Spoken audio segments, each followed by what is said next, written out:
ازيكم عاملين ايه اخواتي وحبايبي؟ يا رب تكونوا بخير. النهارده يا جماعه جاي لكم بفيديو جديد هقولك ازاي تحط قالب المحشي بطريقه جميله جدا ومش هيتعجن منك بعد كده ولا هيبقى طالع ناي. هتحطيه مظبوط ان شاء الله وهيطلع معاكي كويس جدا. معايا الشوربه يا جماعه. تمام. هاخد بقى منها كده ومعايا طبعا المحشي زي ما انتم شايفين كده.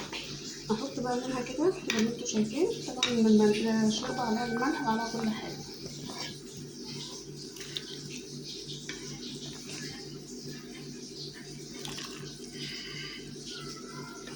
يا دوبك يا حبايبي هتحطوا كده القالب، يا دوبك هحط المحشي بحاجات بسيطه. تمام. وبعد كده هحط عليه طبعا وهسيبه ياخد بقى فرتين كده وبعد كده اغطي عليه خالص على نار هاديه. تمام. شايفين؟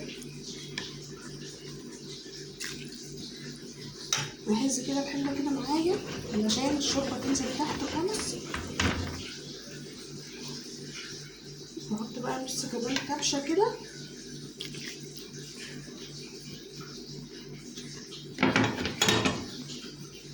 واحط معلقه سمنه على وش المحشي. معلقه سمنه كده على وش المحشي. تمام. وبكده يطلع معاكي مستوي وجميل جدا زي ما قلت لكم. هغطي عليه هسيبه ياخد فوره وبعد كده هسيبه بقى على نار هاديه خالص. تمام.